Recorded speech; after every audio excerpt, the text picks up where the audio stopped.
కాంగ్రెస్ ప్రభుత్వం ఏర్పడ్డాక తెలంగాణ ప్రజలది పెనం మీద నుండి పొయ్యలో పడ్డ చందంగా మారిందని బీజేపీ జిల్లా అధ్యక్షుడు గంగాడి మోహన్ రెడ్డి తెలిపారు. అధికారంలోకి వచ్చాక రేవంత్ రెడ్డి ఒక్క నోటిఫికేషన్ కూడా వేయలేదని, రేవంత్ రెడ్డి కేసీఆర్ ఇద్దరు ఒకరే రకమైన పాలన కొనసాగిస్తున్నారని విమర్శించారు. కాంగ్రెస్ ఏడాది పాలన వైఫల్యాలపై బీజేపీ జిల్లా అధ్యక్షుడు మోహన్ రెడ్డి ఆధ్వర్యంలో బైక్ ర్యాలీ చేపట్టి గాంధీ చౌక్ వద్ద నిరసన సభ నిర్వహించారు. ఈ సభలో బీజేపీ రాష్ట్ర కార్యవర్గ సభ్యులు విద్యాసాగర్, శ్రీకాంత్ రెడ్డిలతో కలిసి జిల్లా అధ్యక్షుడు మోహన్ రెడ్డి మాట్లాడారు. కేసీఆర్ కవట ప్రేమతో ఉద్యమాన్ని ప్రారంభించారని, కేసీఆర్ కుటుంబం కోసమే ఉద్యమాన్ని నడిపారని ఆరోపించారు. కాంగ్రెస్ అధికారంలోకి వచ్చి ఏడాది గడిచినా ఇచ్చిన హామీలు అమలు చేయకుండా విజయోత్సవాలు నిర్వహించడం ఏంటి అని ప్రశ్నించారు. ఇప్పటికే విషాహారంతో 48 మంది విద్యార్థులు మరణించారని, కాంగ్రెస్ అధికారంలోకి వచ్చాక సాంఘిక సంక్షేమ హాస్టల్లో సౌకర్యాలు అధ్వానంగా తయారయ్యాయన్నారు. ఎన్నికలకు ముందు అవినీతి చేశారని ఆరోపించిన రేవంత్ రెడ్డి, అవినీతి చేసిన నాయకులపై ఒక కేసు నమోదు చేయకుండా కమిషన్ల పేరుతో కాలయాపన చేస్తున్నారన్నారు.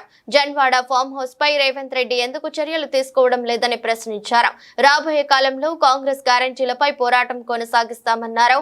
ఈ కార్యక్రమంలో బీజేపీ నాయకులు నరేష్, బైరి శంకర్, విభీషణ్ రెడ్డి, ఉమారెడ్డి, పద్మగౌడ్, సాయిబాబా పలువురు పాల్గొన్నారు.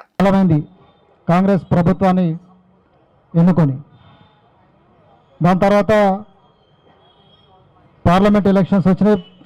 కేంద్రంలో నరేంద్ర మోడీ గారు ఏర్పడి కూడా సుమారు దాదాపు 6 నెలలు 5 నెలల కాలం కూడా పూర్తవుతూ ఉన్నది. అయితే చాలామంది మొన్ననే గవర్నమెంట్ అయింది కదా అని చెప్పేసి, 2 ప్రభుత్వాలు కూడా మొన్ననే ఏర్పడ్డాయి కదా అని చెప్పేసి, వాస్తవానికి కూడా చాలా రోజులుగా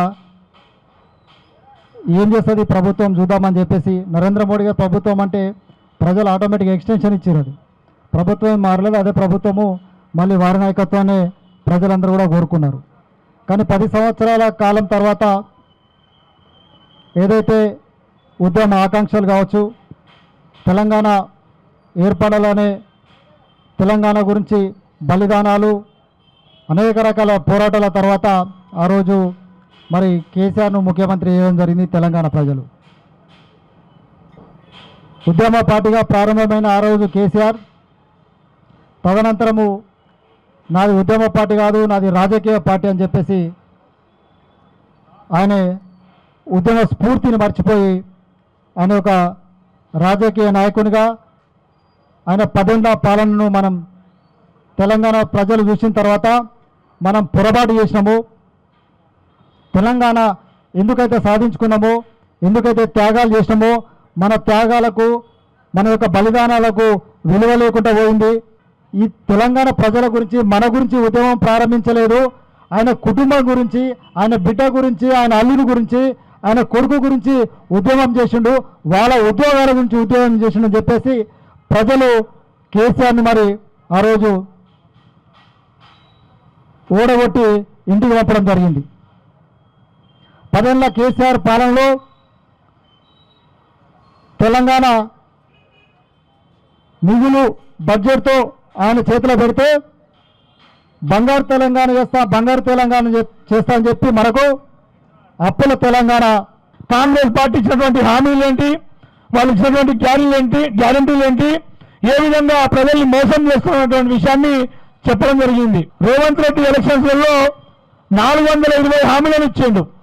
420 హామీలు అంటే ఏమంటాం మనం, 420 420.